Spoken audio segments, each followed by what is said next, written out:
Hi everybody, this is a video to show you how to take the new SVG to make a tray box with 3 snap bar boxes inside it and a sleeve that goes around the outside of it with either a window or it's plain. So it was there in my library. I've just brought it onto the canvas. The first thing we need to do is convert all the lines that need converting to scores. So as usual with my SVGs, all those lines live in the first group in your layers panel, and you select that by just clicking on the name of the group. You can tell it's a group because it's got this little downward pointing arrow. So you just click on the name of the group, which is actually the second line down in your layers panel. Go over to Operations menu, choose Score from the drop down menu, and you can see that all those lines have been converted now to score lines. And while they're still selected, you need to go back to your layers panel and click on Ungroup at the top. These commands might be in a different place for you depending on which version of the software you're using, which device you're working on, but these are the names of the commands that you need. The next step is to select all the coloured cut pieces which live in this second group in the layers panel. Again, you can see it's a group. It's got this downward pointing arrow. Just click on the name of that group, back up to the top of the layers panel and click Ungroup. And then, as with any multi-part SVG that has score lines in it, you need to select everything on screen. And for me, the quickest way to do that is to just click right at the top of the layers panel, and you need to do a third ungroup. Really important, those 3 ungroups. And ideally in that order, and then things don't jump around in your layers panel.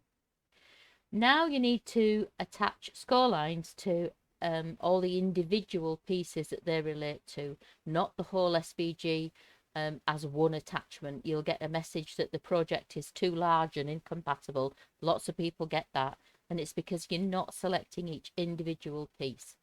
So I think the quickest way to do that is to click on screen somewhere near a piece, drag a box to more or less enclose it, and then go back over to your layers panel and click attach. And once you do that, everything is attached together, it moves together, and it will score and cut on the same mat. So you need to do that for each piece on screen that's got score lines. And for this SVG, it's everything except this piece, which is the acetate window, which we'll glue onto the sleeve with the window. So those 2 yellow pieces are the sleeves.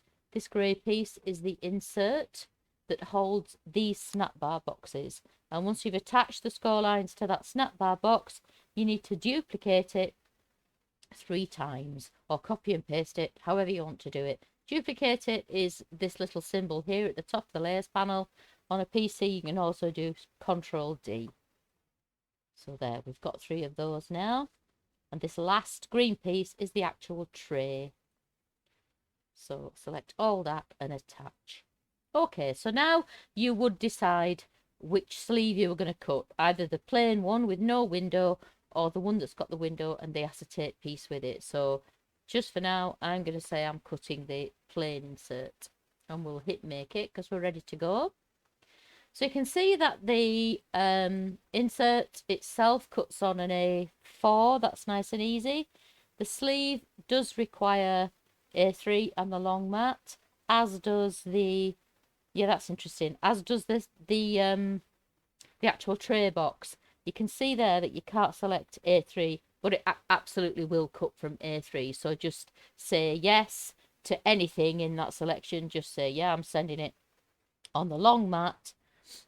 Don't worry about the paper size that you're using. You're going to use A3, and when you put it on your mat, you're just going to put it on your mat 2 millimeters or so over from this very left hand edge on your grid.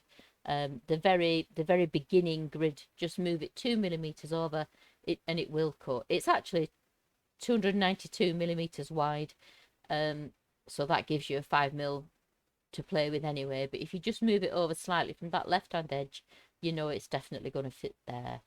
And these are the snap bar boxes. I actually cut those on A3, and obviously if you're making more than one version of this, fill it up and put another snap bar box there.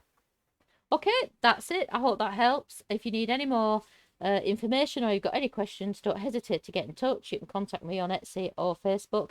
I'm always happy to help. All I want to do is make sure you can use these SVGs as easily as possible.